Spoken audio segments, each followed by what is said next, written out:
vou pedindo já para vocês darem um like no vídeo, se inscreverem no canal, ativar o sininho, porque é muito importante para que eu possa continuar fazendo vários vídeos, né? E da mesma forma que eu ajudo vocês me ajudam, certo? Vamos lá? Hoje iremos ter uma aulinha voltada para o Enem do segundo dia, né?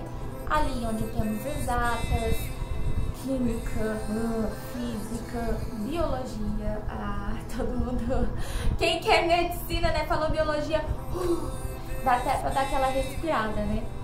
E matemática, pasmem, a matemática é mais importantíssima do segundo dia do Enem. Por quê? Por conta do TRI, Teorema do Erro ao Índice. Sim, a gente odeia e tem hora que também amamos o TRI, né?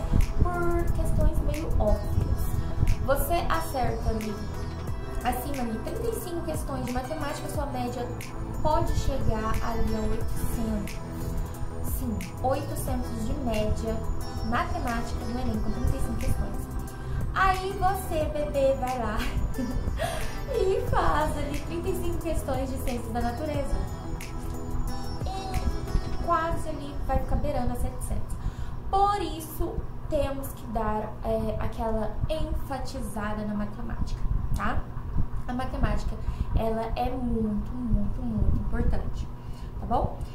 Eu imprimi aqui essa provinha do Enem, que é a cinza, tá? Enem 2020. Já venho dizer que achei ciências da natureza mais difícil, tá? Em comparação a outros anos, apesar de que o Enem ele tem muito disso. E tem ano que ele pesa mais em uma área, pesa menos em outras áreas. E fica complicado, porque a minha estratégia é sempre tentar gabaritar biologia.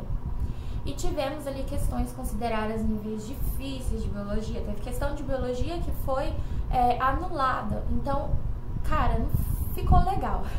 Não ficou legal, mas vai por mim. Biologia ainda continua sendo considerada ali a matéria das três, né, de ciências da natureza, a mais fácil, tá bom?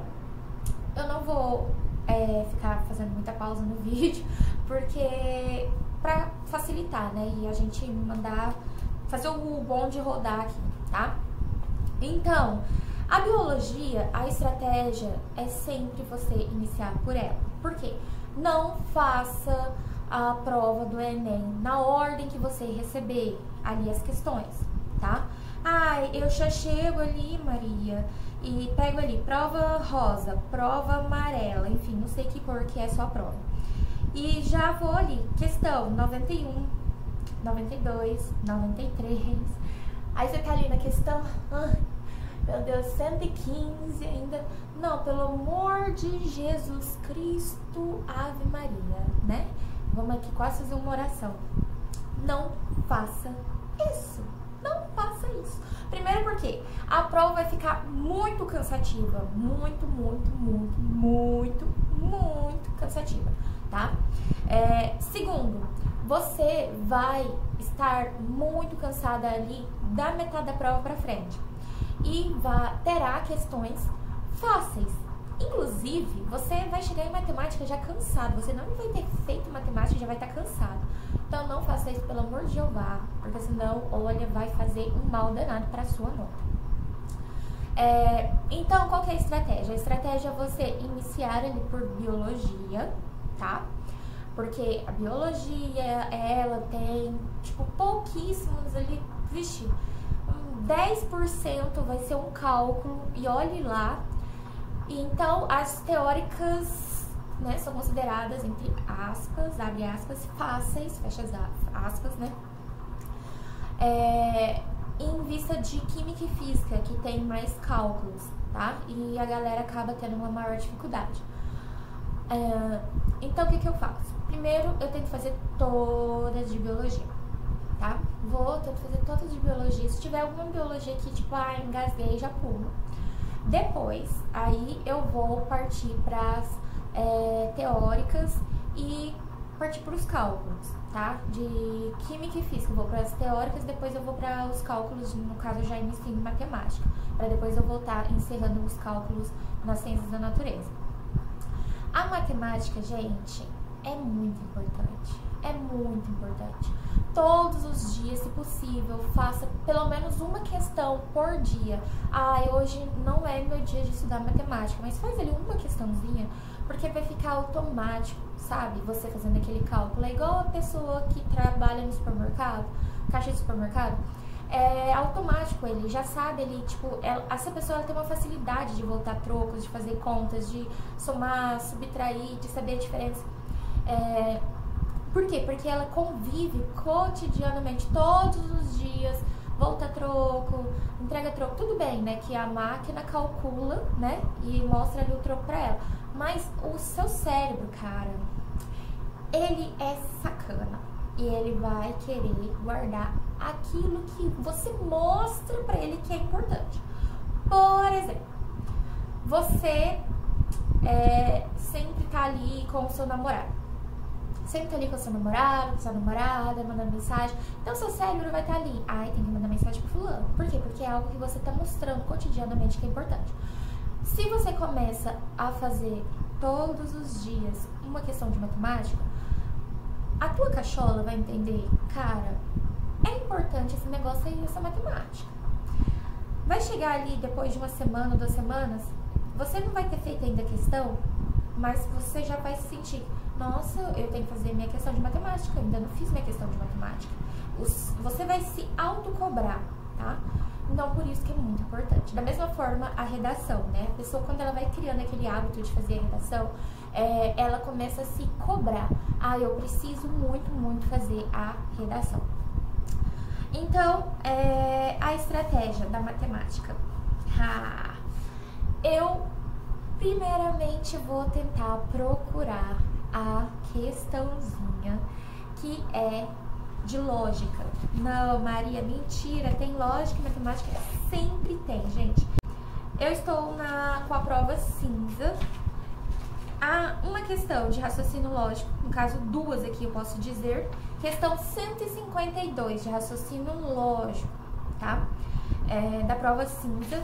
E questão 160 também pode se encaixar em raciocínio lógico da prova cinza, tá bom?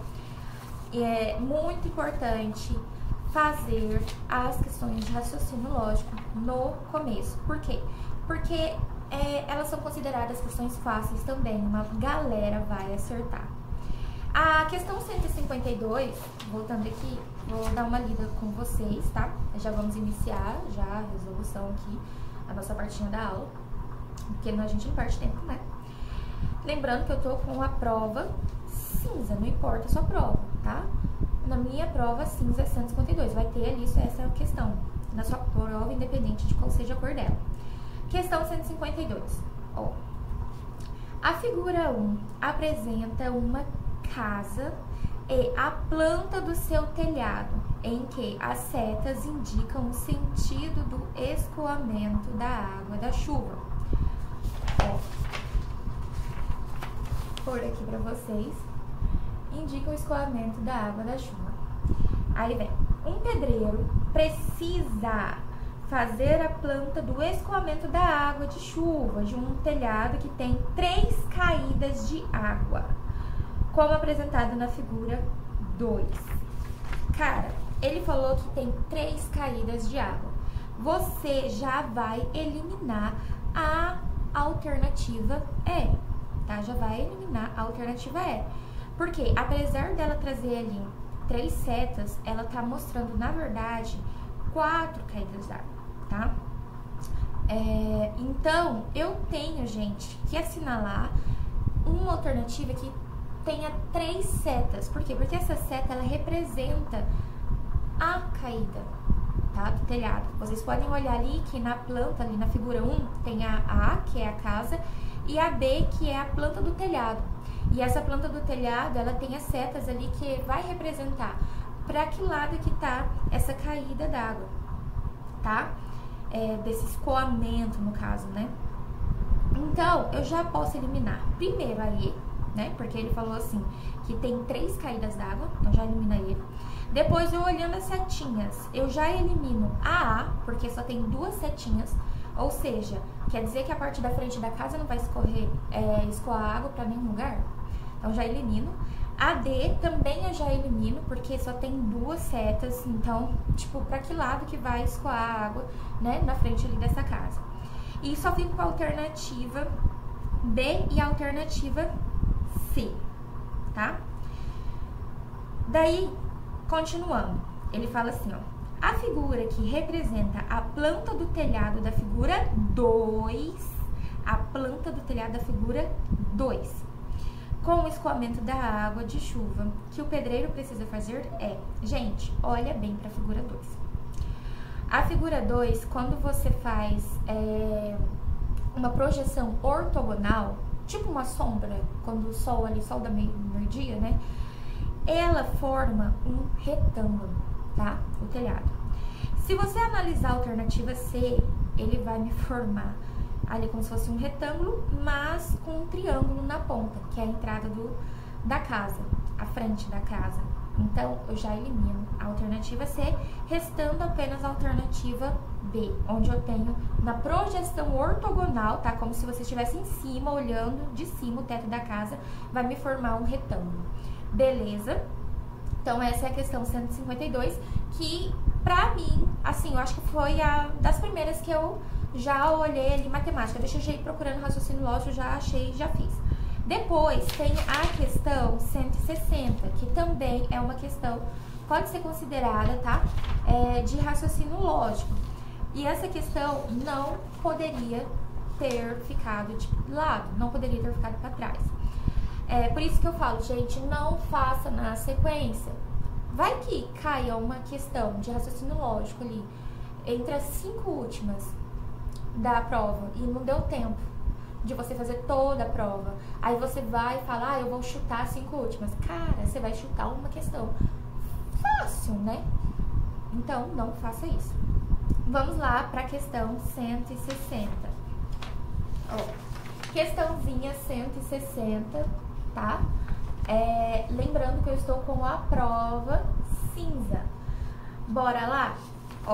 Em um jogo desenvolvido para uso no computador, objetos tridimensionais vão descendo do alto da tela até alcançarem um plano da base. Ele deixou bem claro, objetos tridimensionais. E nas alternativas eu vejo essas 3 dimensões, tá? Como assim, Maria? Sabe quando você coloca ali no plano ortogonal ali, aí você coloca ali, ó, no plano cartesiano, no caso, né? Eixo X, eixo Y, e aquilo ali não é tridimensional, tá?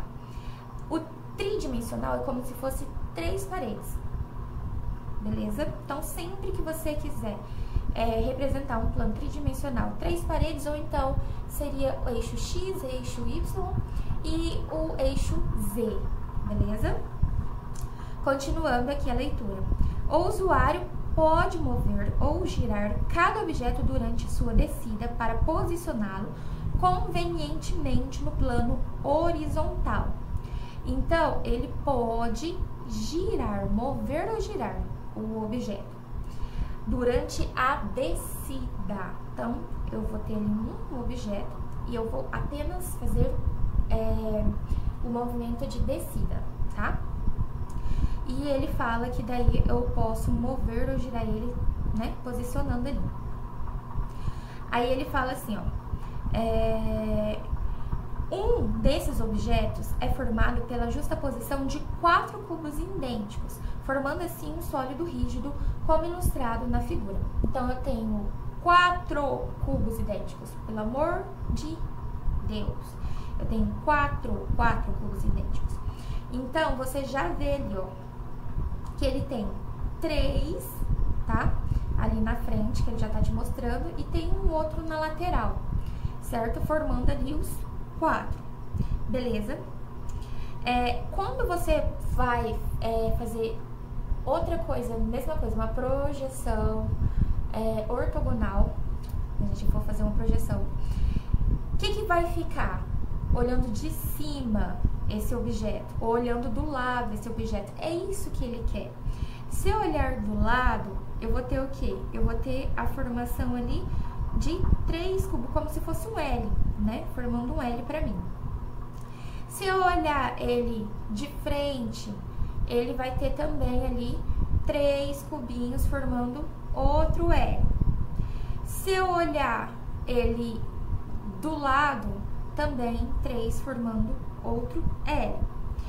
E sempre eu vou ter que tirar um cubo como o meu ponto de partida, digamos assim, o núcleo dessa figura, que vai ser onde eu tenho um cubo encaixado do lado, o outro cubo encaixado do seu outro lado, que é aquele do canto, tá? Você pode pegar o cubinho do canto ali, onde faz ali 90 graus, ele com os outros, do L. A partir desse, eu vou achar a minha figura. Por quê? Porque eu sei que esse ele vai ter que ter um cubo para cima e um cubo à sua direita, olhando para a figura. Então, quando eu olhar para as projeções dali da figura, a sombra, a letra A, ela não me mostra já ali, ó, na primeira parede, no caso, né? Vamos colocar assim, como se fosse parede, né? Não como se fosse eixo. Gente, é assim mesmo que se estuda, tá? Não fica preocupado, com nomes técnicos. Não. Crie palavras, vocabulários do seu cotidiano, vocabulários que seja mais fácil para você entender, para você interpretar. Então, aquilo ali pra mim é uma parede, é um chão e 2 paredes, entendeu? Parede da esquerda, parede da direita e o chão. Então, vamos lá. É como se eu tivesse que pegar um núcleo, que no caso eu uso esse cubo como referência, e ele tem que se encaixar, a sombra dele, em qualquer plano. Lembra que a gente pensa assim, ó, projeção ortogonal, uma projeção ortogonal. Normalmente eles pedem como se fosse uma sombra, né? E você olhando de cima a figura. Normalmente é assim, que cai projeção ortogonal no Enem. Mas nesse caso ele te deu tridimensional. Então, eu vou ter que olhar primeiro, eu posso olhar de frente, né? Seria aqui, ó, nesse plano tridimensional, ó. Então, esse plano tridimensional aqui de frente vai me dar o quê? Vai me dar esse daqui, vai me dar o quê? Vai me dar essa parede, ó. Esse vai me dar essa parede, que eu falo que é a parede da direita, né? Eu olhando. Por quê? Porque é onde vai dar a sombra, como se eu pegasse uma luz e jogasse uma luz aqui, iluminando nesse plano, vai dar a sombra lá atrás. Depois, ele pega uma luz e joga já aqui na frente, que vai me dar uma sombra lá atrás. E depois ele me joga uma luz, uma iluminação lá em cima, que vai me dar o meu plano ortogonal, que normalmente o Enem cobra, né? Que é o que a gente está acostumado, que é o do chão. Então, já pensando ali, ó, vamos primeiro voltando ali igual o Enem cobra normalmente. Se fosse em cima ali, como se fosse um sol, projetando uma sombra. A letra A daria certo, a letra B daria certo, a C daria certo e a E daria certo, a D já não dá, tá? Imagine ali um sol em cima projetando uma sombra no chão, tá vendo? A sombra não vai condizer com a letra D, então eu já elimino. Depois, como se fosse uma luz ali, eu iluminando nessa face aqui, ó. Nessa face, um lado aqui eu vou e jogo uma iluminação. Então, vai me trazer uma sombra nesse meu plano ortogonal, que vai ser o quê? Essa projeção da minha parede, entre aspas, lembrando, tá? Da esquerda. Pensando assim, eu elimino a alternativa C, tá? Eu já elimino a alternativa C, porque não vai dar certo, olha lá. Se fosse ali uma iluminação, a sombra vai condizer? Não, não vai dar certo. A sombra não vai dar certo ali, beleza? Agora eu vou iluminar e projetar uma sombra para minha parede da direita. Se eu projetar minha sombra para a parede da direita, vai dar a A, a B e a E. Porém, gente, a altura dessa sombra tem que ser a mesma, tá? Se você olhar ali na alternativa A, deu certo as 3 sombras? Entre aspas, sim. Mas olha lá, que na minha parede da esquerda, eu tenho 2 quadrinhos para iniciar a sombra. Então, automaticamente, com esse objeto parado e eu só movendo a luz, na minha parede da direita também teria que ter 2 quadrinhos para depois iniciar a sombra. Então, já elimino também a letra A. E aí, Maria, o que acontece? Acontece a mesma coisa com a B. Só que vai ser o quê? Embaixo, tá vendo? A sombra, quando você ilumina a superfície do objeto. Então, a sombra que vai me dar ali no chão, se ela tem, ó, 2 quadrinhos de distância da figura, ela tem que ter quantos quadros de distância do outro? Ó, na parede, primeiro. Você olha ali, ó, na parede da direita tem 1, 2, 3 de distância, beleza? Na parede da esquerda, 1, 2, 3 de distância. Aí você pega isso e desce, vai acompanhando. Como assim, Maria? Não tô entendendo. Se é uma sombra e o objeto tá parado, tem que ter o mesmo, ó. Eu pego aqui, ó, tá vendo aqui? E eu acompanho, ó. Chega aqui, eu faço outro, ah lá. O que acontece? Ele vai encontrar nessa sombra de baixo. Por isso que eu elimino a alternativa B. E a alternativa E, que é a resposta, dá certinho. Ó, na alternativa E, você vai fazer o quê? Você vai contar que tem 2 quadros, aqui tem 2 quadros. Beleza, então vamos ver se a sombra tá certa aqui na minha projeção do chão. Você só pega aqui onde não tem nada e desce e depois puxa. Ah lá, deu certo. Depois, do outro lado, a mesma coisa. Você desce, não tem nada, faz outro risco pra cá. Então, ou seja, está devidamente essa minha projeção ortogonal, tá? Por isso que é a letra E. Isso na questão 160, tá bom? Eu acho que muita gente errou porque esqueceu de fazer isso, né? Ficou só, olhou ali, eliminou a alternativa C, igual eu falei, eliminou a alternativa D e depois ficou perdido. Por quê? Ficou perdido porque não teve essa sacada. Cara, se aqui eu tenho 3 de distância, ou seja, esse objeto ele tem que estar também 3 de distância daqui, né? Ó, 1, 2, 3 quadrinhos. Então, eu tinha que descer, virar e aqui ter 1, 2, 3 quadrinhos. Então, onde eu vou eliminando mais e mais alternativas. Então, por isso, gabarito, letra E. Essas questões, gente, não pode deixar de fazer, tá? Não pode deixar de fazer.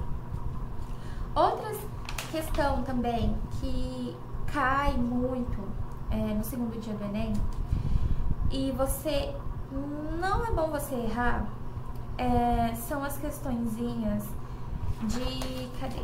Ali na biologia, na parte de ecologia, tá? Vai ter em ecologia questão de eutrofização, questão de magnificação trófica, pode cair poluição. Nossa, tá muito em alta, até por conta desse problema, né? Igual os Estados Unidos ali, né? Saindo de alguns, né? Alguns pactos, né? Que eles tinham ali. Brasil também vem sofrendo muito por conta dessas questões ambientais. Ai, mas o governo, cara, esquece o governo. Você acha que o governo, enfim, vai ficar ali vendo questão por questão, analisando? Não, gente, pelo amor de Deus, vamos ser pessoas mais racionais, tá? É um problema, é uma problemática que tá ambiental que tá no Brasil todo. Queimadas, problema ambiental que tá no Brasil todo. Poluição, jogar esgoto. Gente, Rio Tietê, quem mora em São Paulo sabe, né? Rio Tietê é um puro voodoo, né? Porque ali cai esgoto direto na água. E adivinha o que o Enem trouxe? 2020? Uma questãozinha que ele cobrava, justamente esgoto. E a questãozinha que o Enem cobrou, tá? Sobre quem tá aí, ai meu Deus, não cai nada sobre meio ambiente, não vai cair no Enem, que o Enem não cobre essas coisas. Pateta, tá? Pateta. E obrigada por mais uma vaga aí, né? Pra galera aí que tá que nem eu, correndo atrás da sua aprovação. Por quê? Questão 98 do Enem, questão do caderno cinza, Enem 2020. Adivinha o que caiu? Justamente sobre essa problemática, né, do despejo do esgoto nos rios. Cara, sim. Vamos lá? Ó, questão 98. Biologia, né? Pode cair também, pode ser química ambiental, tá? Não vamos discutir, né? Até mesmo porque nem é interdisciplinar. Então, questão 98. Pesquisadores coletaram amostras de água de um rio em pontos diferentes, distantes alguns quilômetros um do outro. Típica, né? Questão clássica do Enem. Ao longo do rio há locais de águas limpas, como também locais que recebem descarga de esgoto de área urbana e locais onde há decomposição ativa com ausência de peixes. Então, o que ele falou? Eles mediram ali, tem 3 locais, né? Local de água limpa, vai ter um local onde há despejo de esgoto. Lembrando, o que é esgoto, gente? Matéria orgânica, certo? Matéria orgânica, então um local onde tem o despejo de esgoto, local de água limpa e o local onde já tem ali decomposição ativa. Aí você já destaca a ausência de peixes. Por quê, my God? Porque se não tem peixe, é porque não tem oxigênio, tá? Os bichinhos já morreu ali, tudo asfixiado, tá? Então, se eu não tenho oxigênio, porque eu não tenho peixe, né? Eu tenho respiração anaeróbica. Então, o que eu já faço? Eu já coloco ali respiração anaeróbica, tá? E quando, vamos continuar lendo aqui, ó. Os pesquisadores analisaram 2 parâmetros. Oxigênio dissolvido, OD. Lembrando, oxigênio dissolvido eu vou ter onde, já sei que vai ter ali onde tem água limpa, né? Que ele falou. E eu já sei que não terá oxigênio dissolvido aonde? Onde ele falou assim que tem o que? Ausência de peixes, tá? Se tiver um mini. Mas ali eu vou considerar como respiração anaeróbica. E demanda bioquímica de oxigênio, DBO, em cada ponto de coleta de água, obtendo o gráfico. Aí ele coloca ali, né? O asterisco, sei lá se é asterisco, não vamos discutir isso agora. OD, que é o quê? É oxigênio dissolvido. E onde ele tem ali um mais, demanda bioquímica de oxigênio. E ele ainda traz, gente, essa explicação. Então, a questão, ela parece ser dificílima, mas não é. O oxigênio dissolvido é proveniente da atmosfera e da fotossíntese, que ocorre no curso da água, e sua concentração é função das variáveis físicas, químicas e bioquímicas locais. Ou seja, se ele é proveniente ali da atmosfera e também é proveniente, da fotossíntese, significa ali que eu tenho matéria orgânica viva naquele lugar. Por quê? Porque eu tenho oxigênio, eu tenho plantas ali fazendo fotossíntese, então provavelmente a minha demanda de oxigênio, né, o meu asterisco, vai ser muito maior do que a bioquímica, tá?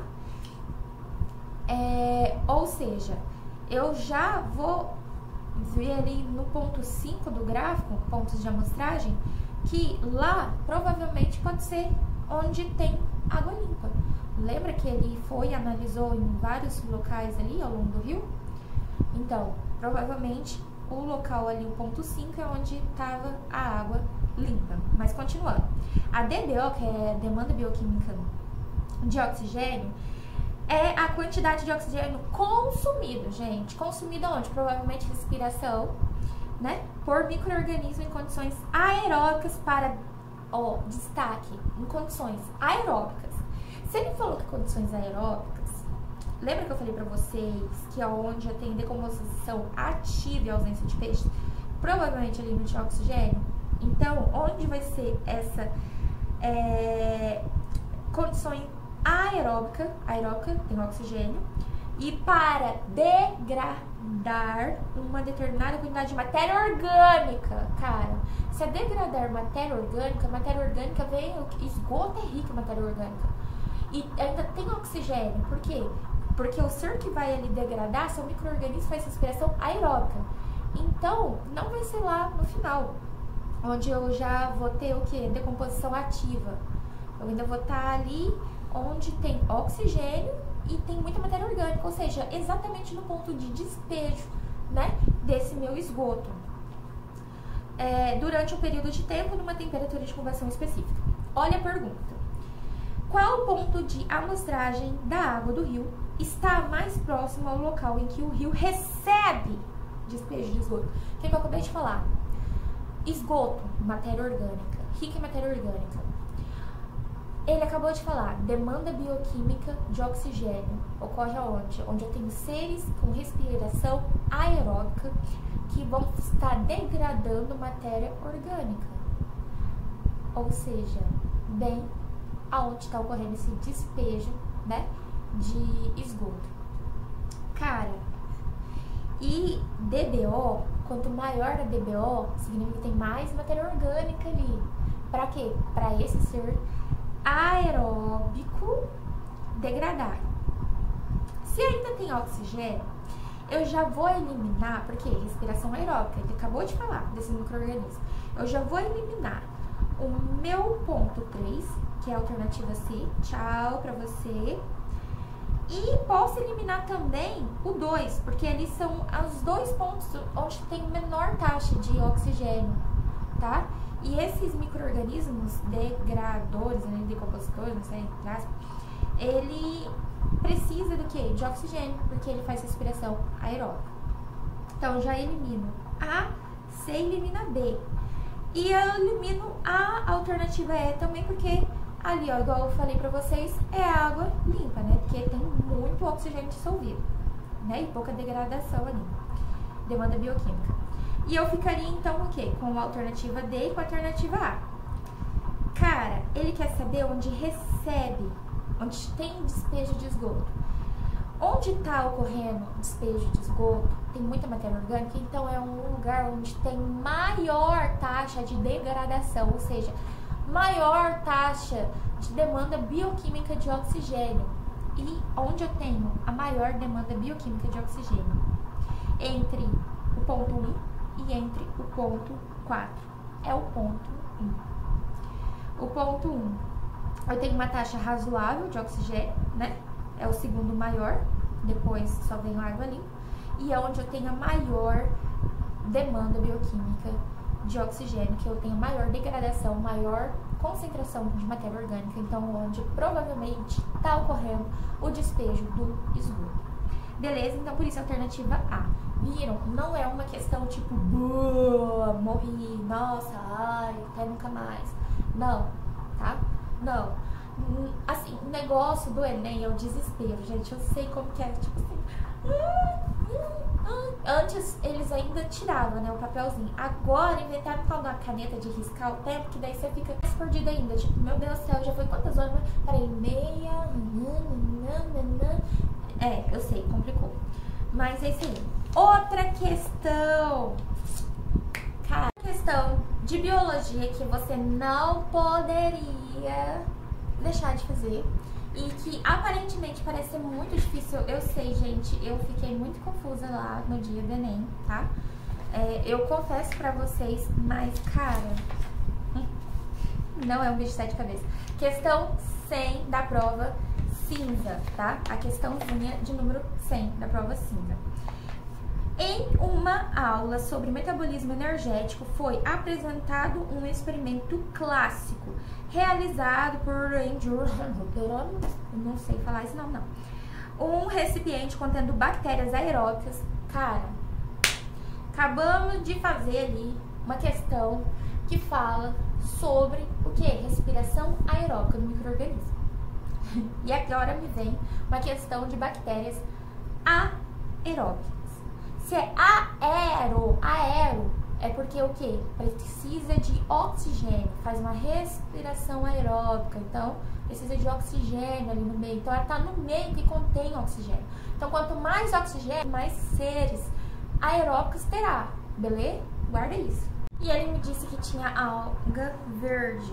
Isso. Se é verde, cara, é porque ela faz fotossíntese normalmente. E o que é fotossíntese? Como que é a reação da fotossíntese? Ela pega CO2, né, mais água e vai converter aquilo ali em C6H12O6 mais água e mais oxigênio. Então, para ocorrer a fotossíntese, ele precisa de oxigênio? Não, ele precisa de dióxido de carbono, CO2, beleza? Ou seja, então a fotossíntese ela vai acontecer num lugar onde necessariamente eu não preciso de tanto oxigênio, tanta disponibilidade de oxigênio. E ele fala assim que foi submetido esses dois a uma iluminação, a uma fonte de luz, né, representada por um microespectro. Aí vem, né, depois da explicação, tá, e trouxe ali. Aquele reto é o que? É minha água verde. E aí eu vou ter bactéria aeróbica, concentração, que são esses pontinhos, e embaixo eu tenho um microespectro de luz. Então eu já sei, gente, que não vai ter boa taxa de fotossíntese aonde? Onde eu tenho ali a luz verde sendo absorvida, tá? Por quê? Porque se a alga é verde, ela não absorve, ela reflete a luz verde, por isso que mostra a cor verde, tá? Aí ele fala assim, ó, considerando a figura faixa do microespectro, né, em que a alga possui maior taxa de realização fotossintética, qual que é, então? É nessa faixa aí, qual dessas cores é onde tem maior taxa fotossintética?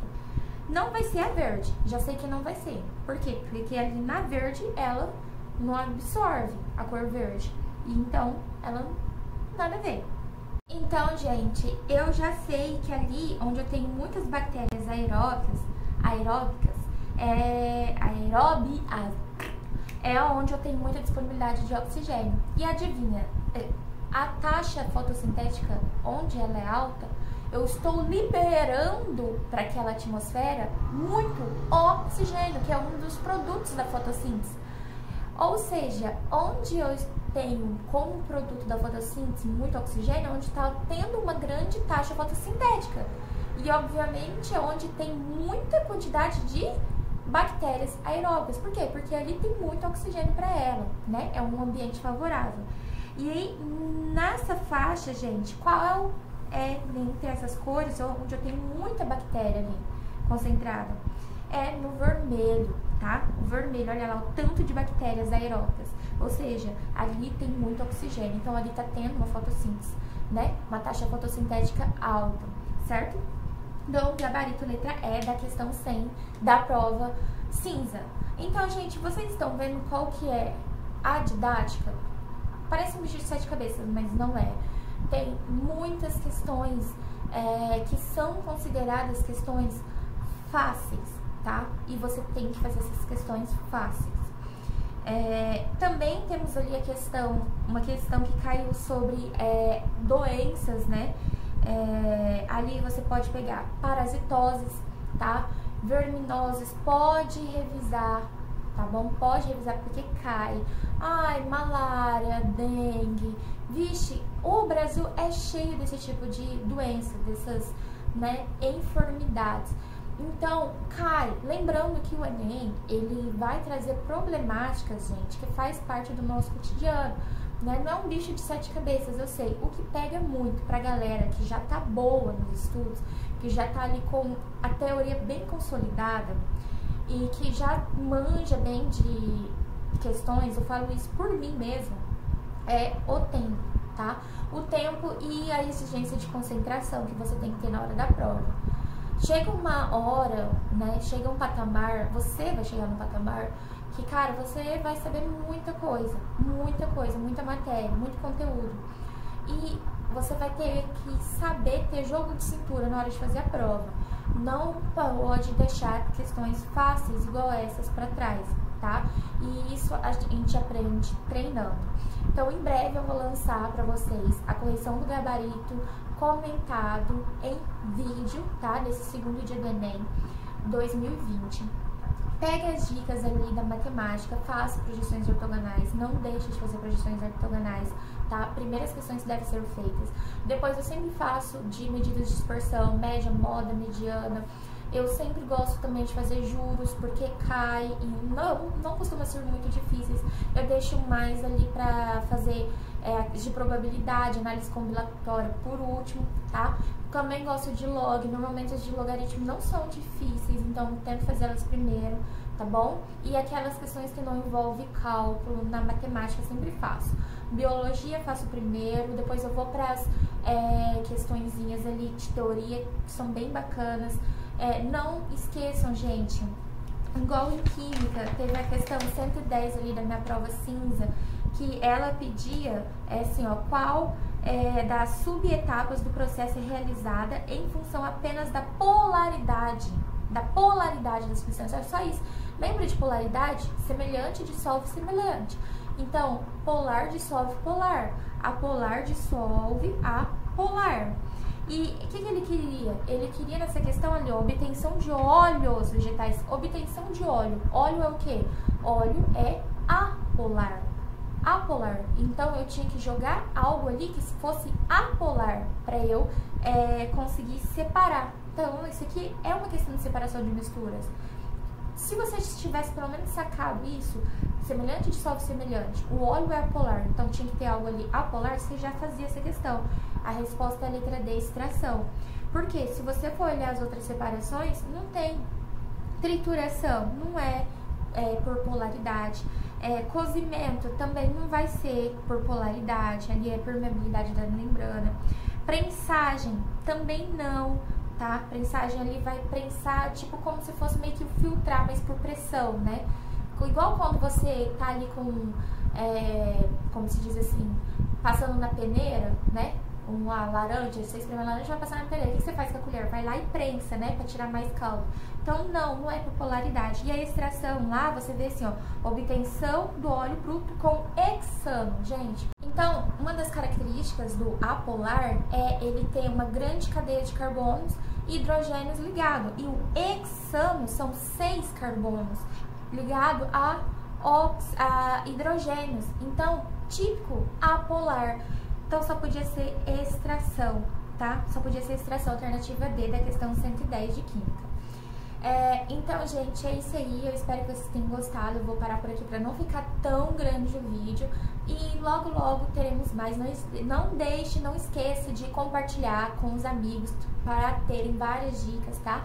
De como mandar bem nesse Enem. Vamos nos ajudar. Tá todo mundo no mesmo barco, ninguém é melhor que ninguém, tá? Apenas alguns teve ali uma base, digamos assim, mais sustentável, mais sustentada, né? Alguns tiveram ali mais apoio e eu estou aqui para apoiar vocês. Eu desejo de todo meu coração que vocês também me apoiem, compartilhem, se inscrevam no canal, deixa seu like e juntos somos mais fortes, ativa o sininho e vamos lá, time dos tubarões, passar na net.